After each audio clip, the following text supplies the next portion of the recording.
Hello friends, welcome again to the channel of the Shri Academy.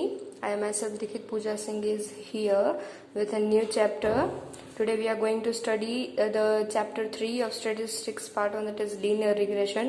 Last વિડીયોમાં આપણે chapter number 4 time series complete કર્યો હતો. તો આજે આપણે લિનિયર રિગ્રેશન ભણવાનું છે, જેના કન્ટેન્ટ્સ આ મુજબ છે. આટલા કન્ટેન્ટ તમારે ભણવાના છે. ઇન્ટ્રોડક્શન છે, લિનિયર રિગ્રેશન મોડેલ છે, ફિટિંગ ઓફ રિગ્રેશન મોડેલ છે.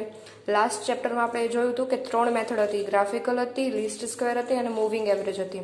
ઓકે, તો આમાં આપણી પાસે બે જ મેથડ છે, મેથડ ઓફ સ્કેટર ડાયાગ્રામ જે ગ્રાફિકલ મેથડ જેવું છે અને મેથડ ઓફ લીસ્ટ સ્ક્વેર જેમાં ફોર્મ્યુલા આવશે બસ.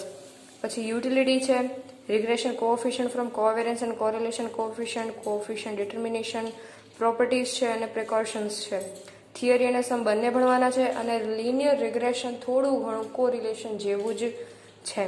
ઓકે, સ્લાઇટેસ્ટ ડિફરન્ટ હશે, પણ એ શું હશે એ પણ આપણે જોઈ લઈશું. તો ટાઈમ વેસ્ટ કર્યા વિના આપણે આપણો ચેપ્ટર સ્ટાર્ટ કરીએ. ઓકે, તો આ છે આપણું ઇન્ટ્રોડક્શન. પહેલાં ઇન્ટ્રોડક્શન જોઈ લઈએ. The literal meaning of regression is to avert or return to the mean value. Literal meaning કદાચ તમને એમસીક્યુમાં આવું પૂછી શકે કે રિગ્રેશનનો મિનિંગ શું થાય, તો to avert or return to the mean value. એ કઈ રીતે આપણે આગળ જોઈએ. The first term regression was first use by statistician sir Francis Galton during his study of human inheritance. Regression word તમને એમસીક્યુમાં ફરીથી પૂછાઈ શકે અથવા વન લાઇનરમાં પૂછાઈ શકે કે રિગ્રેશન વર્ડ ફર્સ્ટ આ જે ટર્મ છે એ કોણે વાપરેલો હતો, કયા સ્ટેટિસ્ટિશિયને, તો સર ફ્રાન્સિસ ગેલ્ટન, જે મેં તમને એ નામ લખેલું છે. આ પોઈન્ટ્સ, ઇન્ટ્રોડક્શનના પોઈન્ટ્સ અમથા જ નથી, તમને એમસીક્યુમાં વન લાઇનરમાં આ બધું જ કામે આવશે, એટલે હું તમને એક પોઈન્ટ સમજાવું છું. ધ્યાન દઈને બધાએ સાંભળવું. Regression is a functional relation between two correlated variables.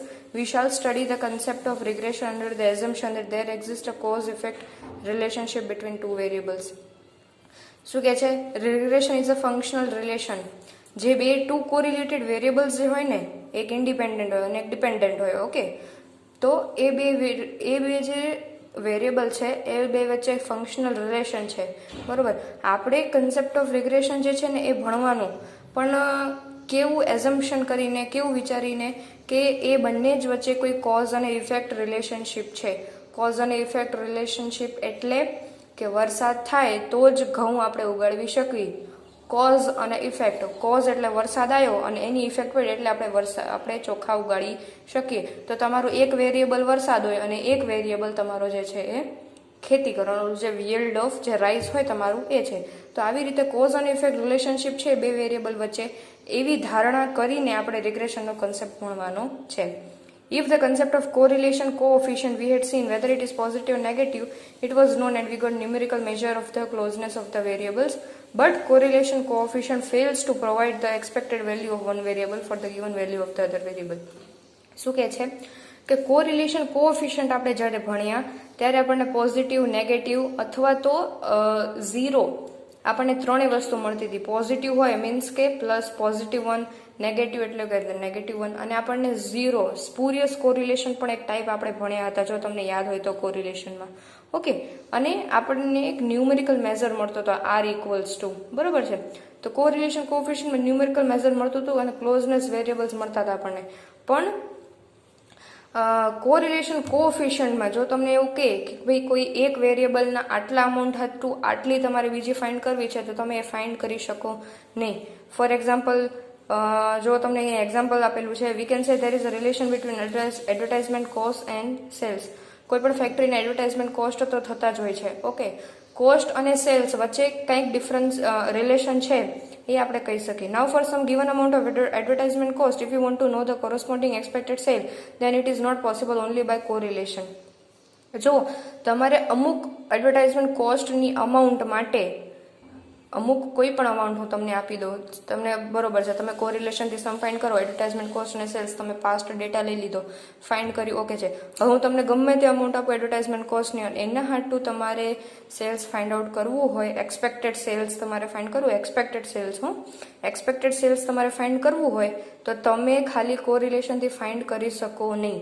એટલા માટે રિગ્રેશનનો કન્સેપ્ટ જરૂરી છે. કોઈ તમને પૂછે કે કોરિલેશન કરવા છતાં રિગ્રેશનનો કન્સેપ્ટ શા માટે જરૂરી છે, તો તમારે આવી રીતે સમજાવવાનું કે કોરિલેશનમાં પોઝિટિવ, નેગેટિવ અને ઝીરો આપણને વેલ્યુ તો મળતી હતી, પણ એક્સપેક્ટેડ વેલ્યુ આપણે ફાઇન્ડ નહોતા કરી શકતા. એક્સપેક્ટેડ વેલ્યુ ફાઇન્ડ કર્યું તો એના માટે રિગ્રેશનનો કન્સેપ્ટ જરૂરી છે. આ છે તમારું ઇન્ટ્રોડક્શન. તમારે લખવું હોય તો તમે લખી પણ શકો છો. તમને વન લાઇનર અને એમસીક્યુમાં ઘણું કામ આવશે. અને કદાચ કોઈ આન્સર તમને 3 માર્કમાં 4 માર્કમાં પૂછાય થિયરીનો કદાચ આ ચેપ્ટરમાંથી, તો તમારે આમાંથી 2-3 પોઈન્ટ્સ આગળ એડ કરવા. ઓકે, હવે લિનિયર રિગ્રેશન મોડેલ જે આપણા કન્સેપ્ટનો બીજો કન્ટેન્ટનો બીજો પોઈન્ટ છે આપણો. એમાં શું કહે છે? A set of one or more equations representing a relation or a problem is called a model.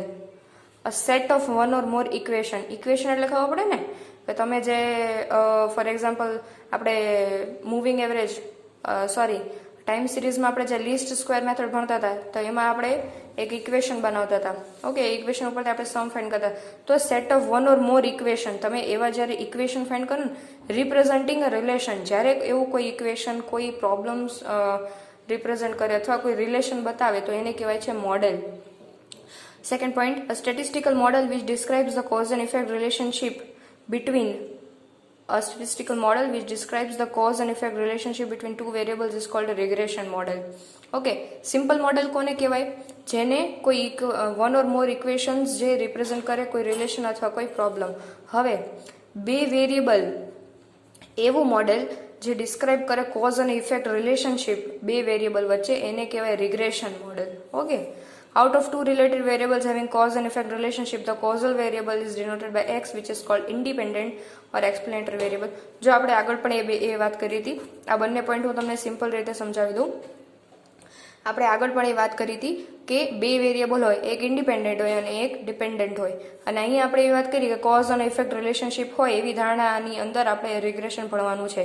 તો કોઝલ વેરિયેબલ જે હોય ને એને આપણે એક્સ તરીકે ડિનોટ કરીએ છીએ અને એને ઇન્ડિપેન્ડન્ટ અથવા તો એક્સપ્લેનેટરી વેરિયેબલ કહેવાય છે. પછી જે ઇફેક્ટ વેરિયેબલ હોય ને, કોઝ એટલે તો સમજી ગયા, ઇફેક્ટેડ વેરિયેબલ જે હોય એને આપણે વાય તરીકે ડિનોટ કરીએ છીએ અને ડિપેન્ડન્ટ અથવા તો એક્સપ્લેન્ડ વેરિયેબલ એને કહેવાય છે. ઓકે, તો આ તમારે નામ બીજા યાદ રાખવા, કદાચ તમને એમસીક્યુમાં અથવા વન લાઇનરમાં તમને પૂછી શકે છે. For extra gratia, in case of advertisement cost and sales, the cost is taken as x and sales as y. Advertisement cost આને આપણે x તરીકે લેશું અને sales as y. In case of rainfall and yield of rice, rainfall is taken as x and yield of rice is y. બરોબર. હવે એ question થાય ને કે ભાઈ કેમ આમાં રેનફોલને જ x લેવું અને yield of rice ને જ y લેવું? મારે અગર yield of rice ને x લેવું હોય તો હું કેમ ન લઈ શકું? તો હવે સમજાવું તમને. જો x ને આપણે શું કહીએ છીએ? Independent variable. ઇન્ડિપેન્ડન્ટ એટલે કે કોઈના ઉપર ડિપેન્ડન્ટ નથી. જો રેનફોલ થશે તો જ તમે ચોખા ઉગાડી શકશો તમારા yield of riceમાં, તો જ પ્રોડક્શન થશે તમારા. બરોબર છે? તો yield of rice એના ઉપર ડિપેન્ડન્ટ છે? રેનફોલ ઉપર. વરસાદ થાય તો ચોખા ઉગાડી શકીએ આપણે. બરોબર છે? તો એવી રીતે આ ઇન્ડિપેન્ડન્ટ છે, આ કોઈના ઉપર ડિપેન્ડન્ટ નથી. બટ આ ડિપેન્ડન્ટ છે કોના ઉપર? રેનફોલ ઉપર. ઓકે, એટલા માટે આપણે ઇન્ડિપેન્ડન્ટ ડિપેન્ડન્ટ વેરિયેબલ લઈએ છીએ. જો અહીંયા તમને રિગ્રેશન મોડેલ મેં લખી દીધું છે. આ તમારે કમ્પલસરી યાદ રાખવાનું છે. જેને યાદ ન રહે ને ગોખવાની છૂટ, પણ તમારે યાદ રાખવાનું છે. તમને એમસીક્યુમાં પૂછાય જ તે. We shall define linear regression model as follows: y equal to alpha plus b into x plus new, where y equal to dependent variable, alpha equals to independent variable, beta equals to constant, x equal to constant, new equal to disturbance variable of the model. જે y છે તમારો એ તો તમારે dependent variable લેવાનો જ છે. Dependent variable એટલે y ની જે વેલ્યુ હોય એ. આલ્ફા એટલે ઇન્ડિપેન્ડન્ટ વેરિયેબલ જે x ની વેલ્યુ હોય એ. બીટા અને x એ તમારે ક્વેશ્ચનમાંથી લેવાનું રહેશે. અને ન્યૂ જે છે એ disturbance variable of the model છે. તમને યાદ હોય તો ટાઈમ સિરીઝમાં આપણે જે સમ ફાઇન્ડ કરતા હતા એમાં કોઈ પણ યર માટે હોય તો આપણે એક લાસ્ટમાં એક ફોર્મ્યુલા લીધી હતી, આલ્ફા પ્લસ a પ્લસ બી, અને લાસ્ટમાં આપણે ટી એડ કરતા હતા, ઇન્ટુ ટી કરતા હતા આપણે. તો એ જે ટી કરતા હતા ને એ અહીંયા ન્યૂ તરીકે તમારે. બટ ન્યૂનો મતલબ શું છે?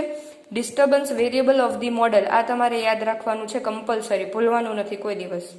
ઓકે, વેર આ બધું યાદ રાખવાનું છે તમારે. y equals to dependent variable, a alpha equals to independent variable, beta equals to constant, x equal to constant અને nu equal to disturbance variable of the model. તો આ છે તમારો લિનિયર રિગ્રેશન મોડેલ. તમને જો શોર્ટ નોટ પૂછાય તો તમે આટલું લખી શકો. અને આમાંથી જ તમે જ્યારે પેપર સોલ્વ કરશો લાસ્ટમાં તો તમને ઘણા બધા તમારા આન્સર્સ મળી જશે. ઓકે, હવે define a mathematical or functional relationship between two correlated variables which helps in estimating the value of the dependent variable for some given value of independent variable is called linear regression. Okay, આપણા ચેપ્ટરનું નામ જ છે linear regression. તો linear regression ની definition શું થાય? Okay, તો આપણે ઇન્ટ્રોડક્શનમાં એ જોયું કે ભાઈ અમુક જે ડિપેન્ડન્ટ વેરિયેબલ હોય, બરોબર, તો તમારે જે અમુક એક્સપેક્ટેડ વેલ્યુ તમારે જે ફાઇન્ડ કરવાની હોય, તમે જે એક્સપેક્ટેડ વેલ્યુ તમે ફાઇન્ડ ના કરી શકો. તો આમાં શું કહે છે? A mathematical or functional relationship between two correlated variables. બે કોરિલેટેડ જે વેરિયેબલ્સ હોય એમના મેથેમેટિકલ અથવા તો ફંક્શનલ રિલેશનશિપ હોવી જોઈએ. Which helps in estimating the value of dependent variable. કોઈ પણ એક્સની વેલ્યુ માટે તમારે એસ્ટિમેટેડ વાયની વેલ્યુ તમારે ગોતવી હોય, તો એ ગોતવા માટે જે બે કોરિલેટેડ વેરિયેબલ્સ હોય એને કહેવાય લિનિયર રિગ્રેશન. ટૂંકમાં આટલું જ તમારે સમજવાનું છે. જો આમાં એમ જ કહે છે mathematical or functional relationship between two correlated variables which helps in estimating the value of dependent variable for some given value of independent variable is called linear regression. જે બે કોરિલેટેડ વેરિયેબલ્સ હોય જેમાં મેથેમેટિકલ અથવા functional relationship હોય, જે help કરે છે, તો શેના માટે હેલ્પ કરે છે? એસ્ટિમેટ કરવા માટે, કોઈ પણ ડિપેન્ડન્ટ વેરિયેબલ માટે, કોઈ પણ ઇન્ડિપેન્ડન્ટ વેરિયેબલ માટે, કોઈ પણ ડિપેન્ડન્ટ વેરિયેબલની એસ્ટિમેટેડ કરવા માટે હેલ્પ કરે છે. ફોર એક્ઝામ્પલ, અહીંયા આ ડેફિનેશન પૂરતા હું તમને એક્ઝામ્પલ આપું એક. આપણે જે એડવર્ટાઇઝમેન્ટ કોસ્ટ અને સેલ્સનું લીધું હતું ને, તેમાં પણ આપણે એડવર્ટાઇઝમેન્ટ કોસ્ટને શું લીધા હતા? એક્સ, એ ઇન્ડિપેન્ડન્ટ છે, અને સેલ્સ. તો કોઈ પણ અમાઉન્ટ હું તમને એડવર્ટાઇઝમેન્ટ કોસ્ટ આપું, એડવર્ટાઇઝમેન્ટ કોસ્ટની ઇન્ડિપેન્ડન્ટ વેરિયેબલ છે ને એડવર્ટાઇઝમેન્ટ કોસ્ટ, તો કોઈ પણ આ અમાઉન્ટ આપું એના માટે તમારે એક્સપેક્ટેડ સેલ્સ ફાઇન્ડ કરવાનું હોય ડિપેન્ડન્ટ. તો એ તમારે ફાઇન્ડ કરવું હોય તો એના માટે જે તમને અહીંયા જે ફંક્શનલ બે વેરિયેબલ્સ આપેલા હોય એ વેરિયેબલ્સ, બરોબર, તો એ વેરિયેબલ તમને હેલ્પ કરે છે કોઈ પણ ઇન્ડિપેન્ડન્ટ વેરિયેબલ માટે ડિપેન્ડન્ટની એક્સપેક્ટેડ વેલ્યુ ફાઇન્ડ કરવા માટે. આને કહેવાય લિનિયર રિગ્રેશન. જો કન્ફ્યુઝ થતા હોય તો હજી એકવાર તમને સમજાવી દઉં, ધ્યાનથી સાંભળજો, બરોબર છે. બે કોરિલેટેડ વેરિયેબલ્સ જેમના વચ્ચે મેથેમેટિકલ અને ફંક્શનલ રિલેશનશિપ છે એ હેલ્પફુલ થાય છે. શેમાં હેલ્પફુલ થાય છે? કોઈ પણ ઇન્ડિપેન્ડન્ટ વેરિયેબલની વેલ્યુ માટે એક્સપેક્ટેડ ડિપેન્ડન્ટ વેરિયેબલની વેલ્યુ એસ્ટિમેટ કરવા માટે એને કહેવાય linear regression. Okay, fitting of regression line. Fitting of regression line માટે બે મેથડ તમને આપેલી છે. એક છે method of scatter diagram, method of least square. Both this method are use for fitting the regression line. બંને મેથડ બહુ જ યુઝફુલ છે. અમુકની એડવાન્ટેજીસ છે, લિમિટેશન્સ પણ છે, અને અમુકની ઓછી પણ છે અને અમુકની વધારે છે. બંને મેથડ હવે આપણે નેક્સ્ટ સેશનમાં જોશું. આ સેશનમાં ચેપ્ટરનો તમને ઇન્ટ્રોડક્શન આપેલું છે. તમારે નોટ્સ બનાવી હોય તો બનાવી શકો, અથવા તમારે સમજવું હોય તો સમજી લો ખાલી, અને કોઈ પણ ડાઉટ હોય તો તમે મને પૂછી શકો છો. Thank you for watching this video.